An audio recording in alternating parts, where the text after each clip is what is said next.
Hello and welcome everyone back to another episode of Energy Unleashed. My name is Suzanne Worthley with my partner Kim Hess. Hello Good there, girl. morning. How are you?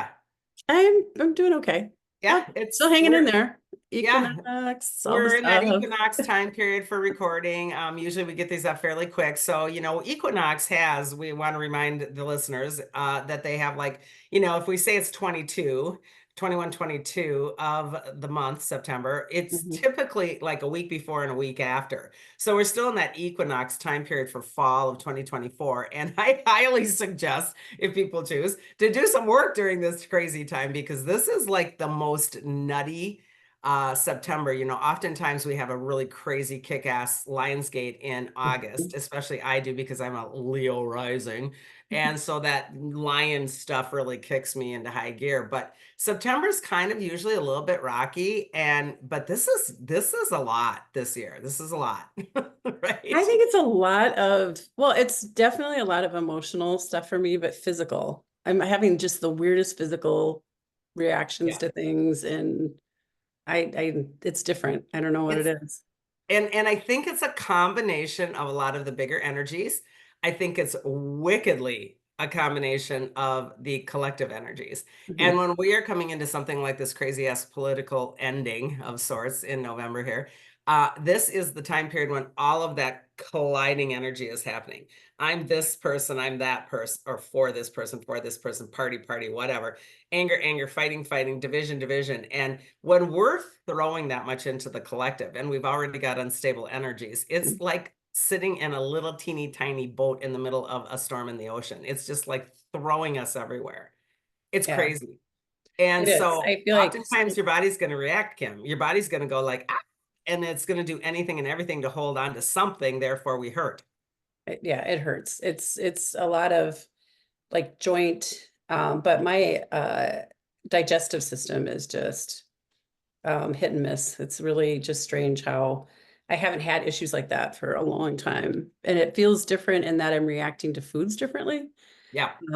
And even water, drinking water is kind of weird right now. I'm like, it's just really strange. I don't know. What does that mean? What does that mean? Well, like I'm very sensitive to water. Like at home, I filter my water. I'm super Okay. sensitive now when I go to other places or Oh, bottled water.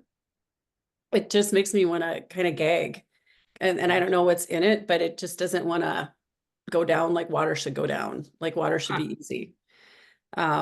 So yeah, I don't know if it's chlorine, if it's like who knows what chemicals are in it, but something is really um which means that something's changing within my whole, I think, Yes. structure, right? Yes. Your Yeah. biology. Yeah. So a lot of us that are, and not that anybody's special or not as special, but a lot of us that are doing more so-called spiritual work or light work are having our biologies changing, and we react to things differently. Mhm. And all of a sudden, one day something, like I'm a salt freak, and then all of a sudden it's like, ugh, everything's too salty. I can't even taste anything, and nothing has salt on it, and it's still too salty. And then, 3 weeks later, I'm back to being my so-called normal salt freak, and it's just all over the board. And I don't really have any actual energetic answers to that other than from the highest perspective. I think that the light beings are doing their best to look at our so-called highest blueprint of what that human is designed to be. And obviously the human design does not include being a salt freak. And so we're, Right. or doing chemicals or putting crap in your body. And so I think a lot of us are from the highest perspective being looked at and adjusted and tweaked in our so-called blueprint. And eventually that blueprint obviously comes through our auric field and into our body. So there are some adjustments being made from the big picture, I think, and a lot of us are those Mhm. guinea pigs down here on planet. And I think that is not going to end. I think that is just beginning, to tell you the truth. So I agree because I remember way back the first time we went to Sedona, there was a lady there that she's like, we're gonna end up just drinking green power stuff like at that the end sounds of so this. And fun. I'm like, no, no, I don't know No. who are you? I don't know what you're talking about. Yeah. Yeah. And again, I think that it's really important to find the balance. Yeah. When you're going through it, great, but is that forever? Not necessarily. Mine is going ups and downs about a lot of things. And so it's really critical to stay present and not be in fear with it or not get upset with it. But it's really hard because we're human, right? I mean, it's Right, not fun. right. So. No, I agree. Well, It's today I want to talk about something that's also really not fun in terms of emotions. I had a client just recently who is a wonderful, dear, adorable woman who I've known for quite some time who had her first child, and mm, she is in her probably mid 30s and had, a great pregnancy, and the child is a year old now, and about a year old, not quite. And yeah, I had her in the other day, and I would just like to talk about how difficult it is for that age right now to enter that brand new world of parenting. It's mhm, hard enough to be a parent. I mean, we had a hard enough time, obviously. There's no instruction set. And really remember, our parenting comes from our belief systems in terms of what we grew up with and what is in our inner circle. What is our inner circle as far as our moms and our dads and our grandmas and our grandpas and those things where we're coming into that cocoon of our family, and that's where we get most of our feedback. mhm, Well, this day and age, holy bananas. No, you've got everything barraging you from social media mm, and every outlet there is. And it was wonderful to hear her say, I've really dialed back on social stuff because I was losing my mind. And I really want to bring forward how hard that is in terms of torquing your belief systems of thinking I'm not doing it right or I'm not enough. And it's really, really wearing on their worth. I can't. So just right now, we have a wedding in a couple weeks. My oldest daughter's getting married. And just saying wedding, all of the stuff that comes across Facebook and Instagram, just from talking about it.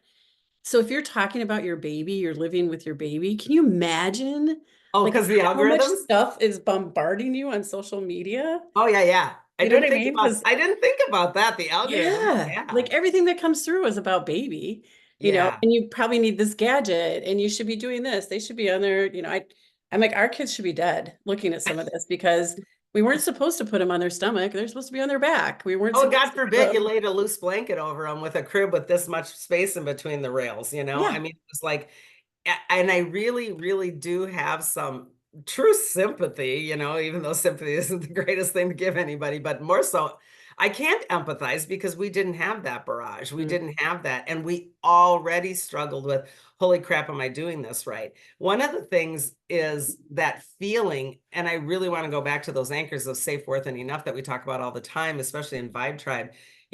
I do my best in our monthly membership to really hammer home that triad that is so difficult of worth, safe, and enough. And worth is in the middle, and safe weaves into that, and enough is in the other side and weaves into that. So safe and worth and enough all weave together because it's all the same thing in terms of, oh my God, overload, right? These are triggers that we are constantly dealing with. And it's really critical that we stand up to those and go, no, just because the entire freaking internet and world of social media says I'm doing everything wrong, this is not necessarily my truth. These are illusionary things. mhm. So I really would encourage anybody listening to this, especially in that state, it's important to understand, and this isn't postpartum depression. I really want to point this out. This is Oh yeah. actually normal partum post Right. crap, This is, right? I'm not sleeping a lot and I'm like like you're with that child a Yeah, lot. Like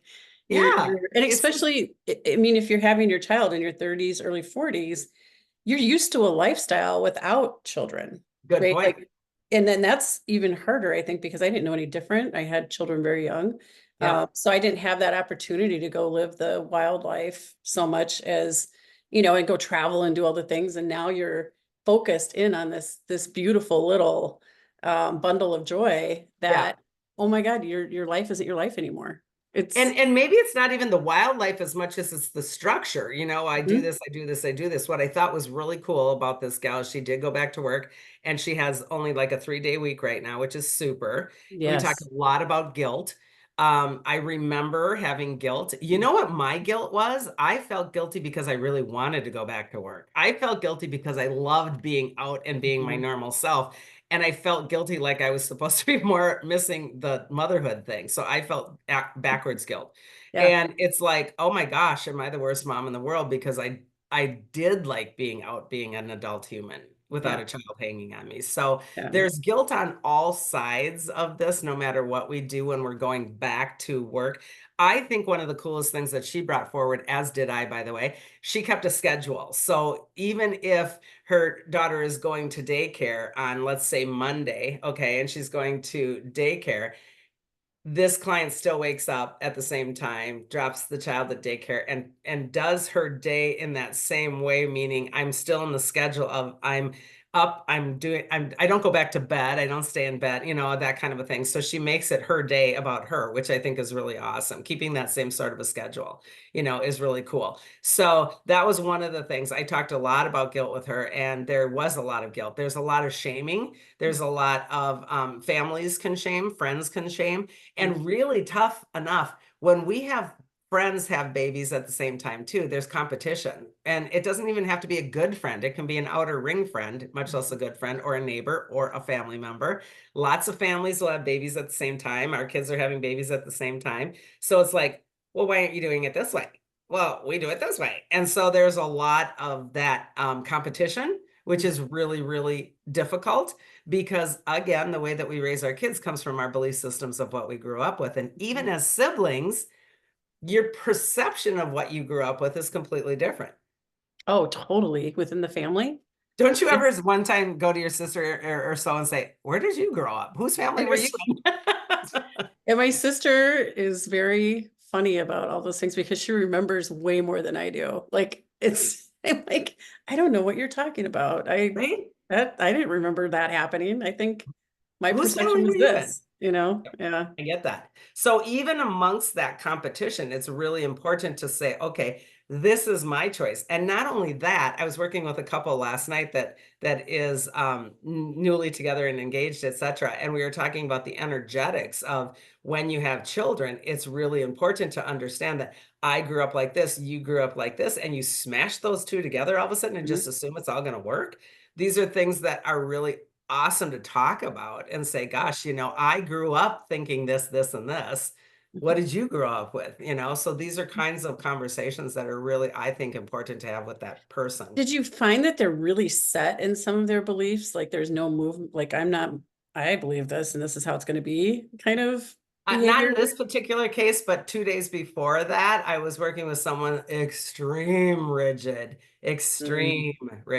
In fact, with this particular person, I was talking about how it came through the family that the lines were so straight in the family because of the father's belief systems that this person then adopted, that the line was here and the line was here. I said, this is your dad's energy lines, meaning there's no room for wiggle, because mhm. this is how we do it in this family.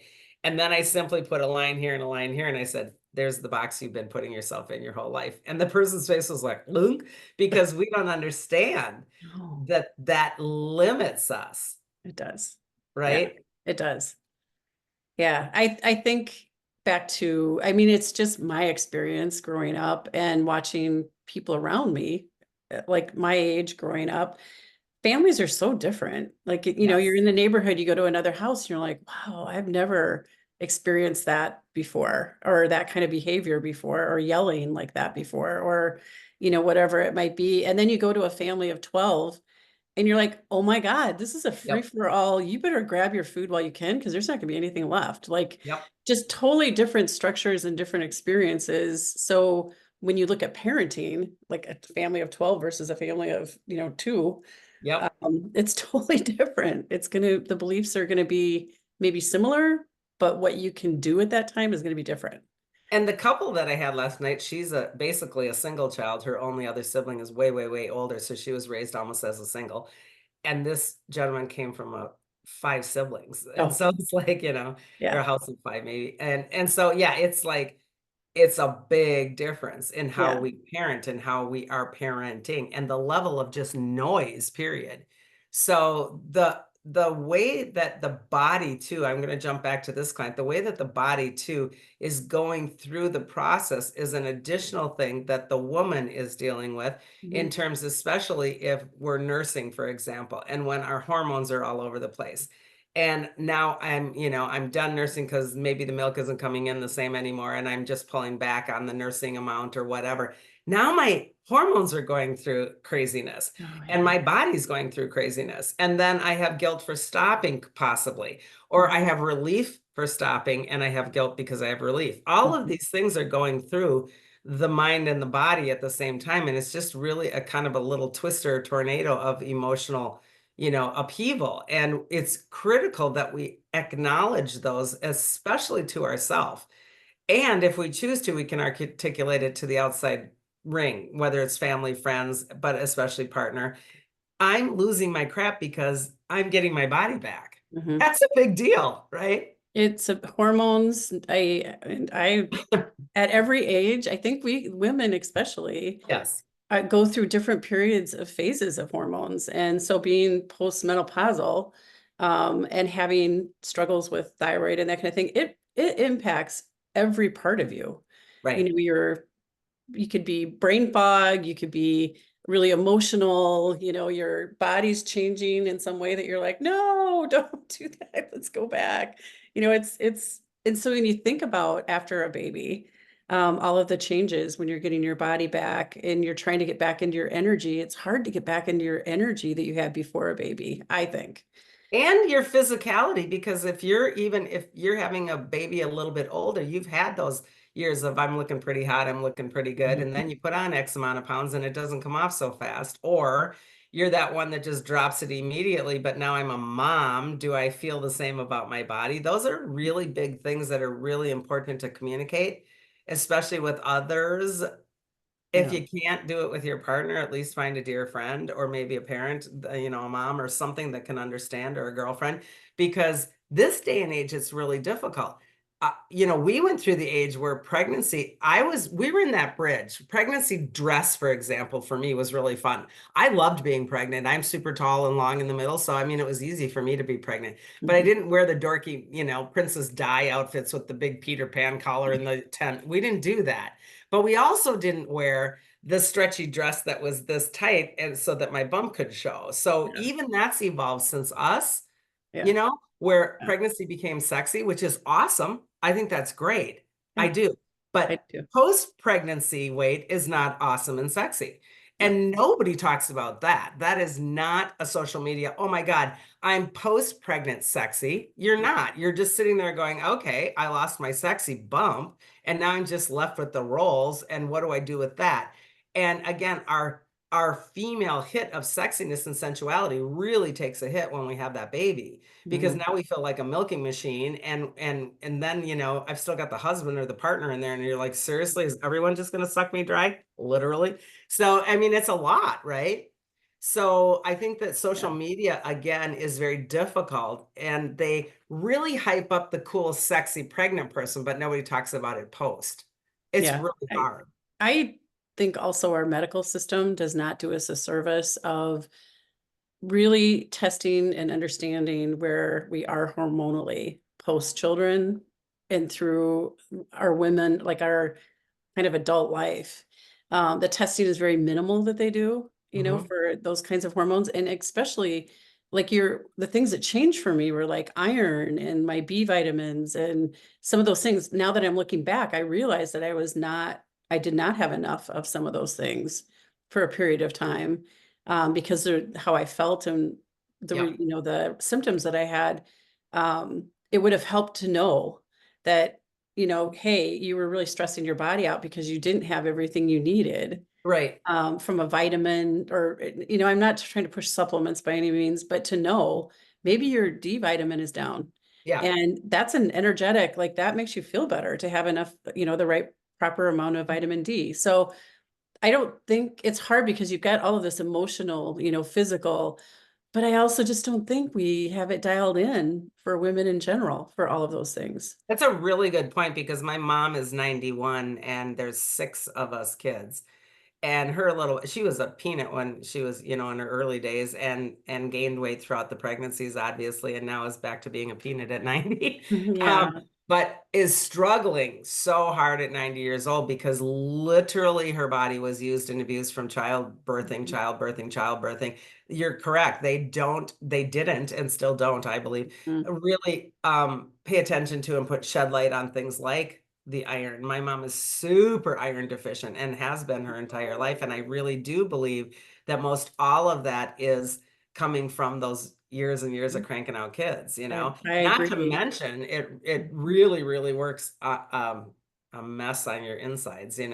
our whole female organs area just starts to really fall to pieces depending on how many kids we've had. These are all issues that we don't think about when we're cranking out that first kid, we're all like, oh, Right. it's all supposed to be wonderful. I think that's another thing, Kim. We put so much pressure on that it's all going to be fine, it's all going to be wonderful, and shit can hit the fan. We know that, right? And I mean, Mhm. we can think that everything's great, and in 2 seconds it's not. And it's really, really hard to not go through, this is what I saw in her, not go through that fear that, wow, okay, I got through the pregnancy, I got through the birth, I have this child, and I have to check her every single day to make sure she's breathing. And I'm like, no, that's not putting yourself in a healthy state. And she's like, I know, but I'm so scared because it all went well. So now is that shoe going to drop? This is another whole thing that happens to the newborns and the new birth situation. I'm so scared that I got away with it going well. So now is something going to happen? And I check her all the time. So what we discussed is, we think again, here's hierarchy: my mom, me, my child. And I'm like, no, you're all on the same level in terms of being souls that chose these roles, Mhm. but your soul comes in with a knowing of exactly what's going to be happening. Is it Mhm. destiny? Is it predestined? Is fate? No, but yes, in some ways it knows what it's doing. So back off. Just because you're on this hierarchy in your head that I'm above my child and my mom's above me, we actually have a horizontal layer of my soul contracted with her soul or his soul and so forth and so on. We're all on that same level. Back off and let that soul have the journey that it knows that it's going to have for entrance Yeah. points and exit points. I don't have to check my kid 24/7. If it's going to leave this planet, it's going to leave this planet. I mean, that's kind of the way, and I don't mean to sound crass, but that's basically what happens. We choose to Mhm. leave from a higher perspective. So I'm going to run myself ragged by checking that child every day, all day, every night, all night, because I'm scared it's going to not be okay, you know? My gosh. Plus, think about how babies empath and Ugh, feel the energies of, if that's the fear, stress. worry, stress, they take that all on. And just like dogs do. I mean, that's the same thing that it's really important not, I like to understand contracts, one, which maybe we have to do another podcast and get more into contracts at some point, but Yeah. um the contracts are really important. And not knowing that for me until I was in my early 50s, like understanding contracts.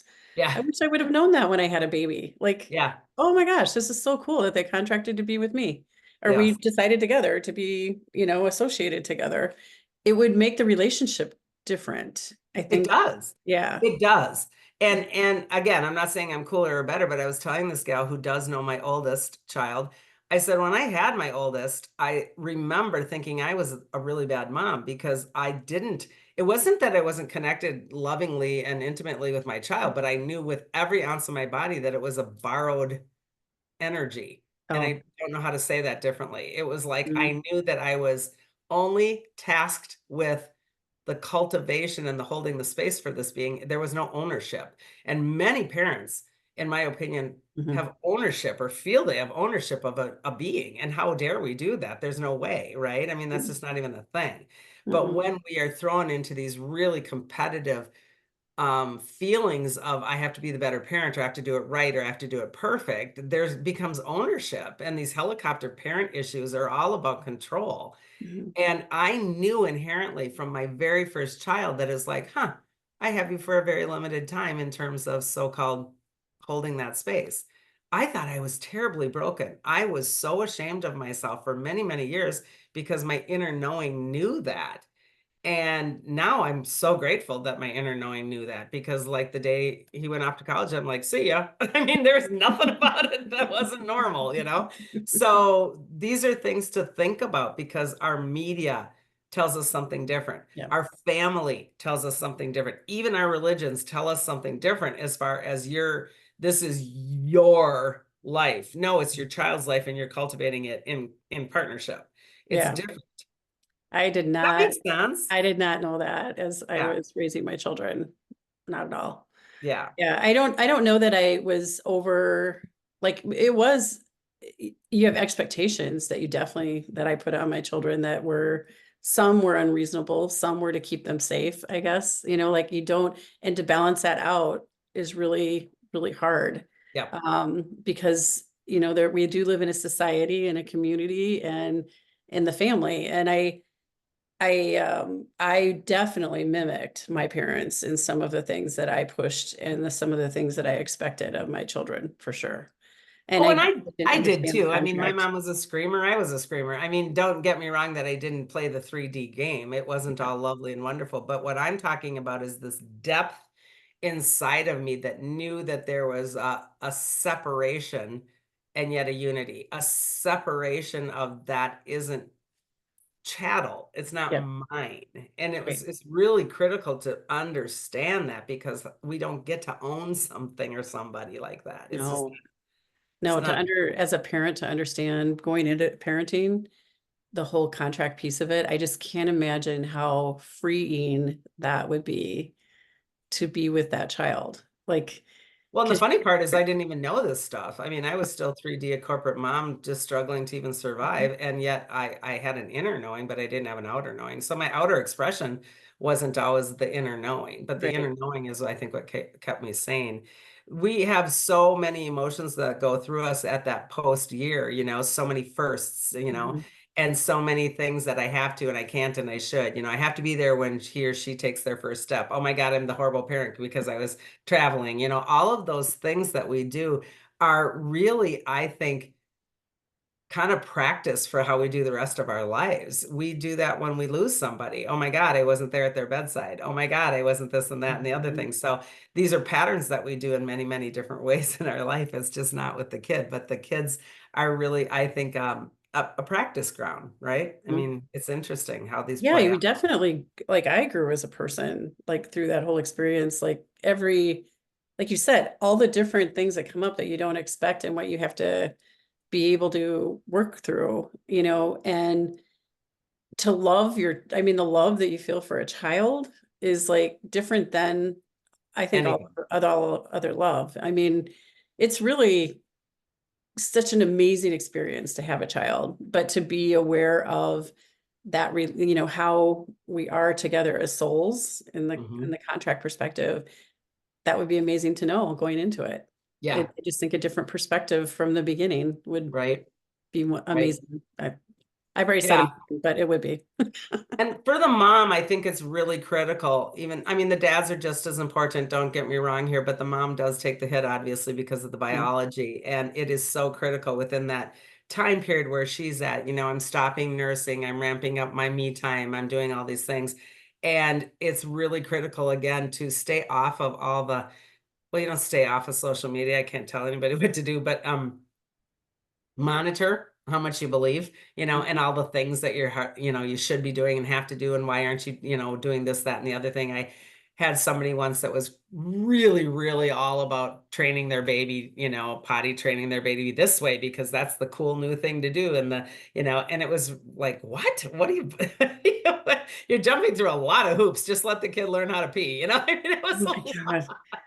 So we find ourselves thinking that we're really fancy and wonderful because we're doing these new hip and cool things that sometimes it's way easier to be ignorant like we were and just let Yeah. the child evolve, Well, and especially when you get to the second and third, fourth child, it's like, Then it's like, oh yeah. yeah, you're a boy. I'm going to put you in pink. That's okay.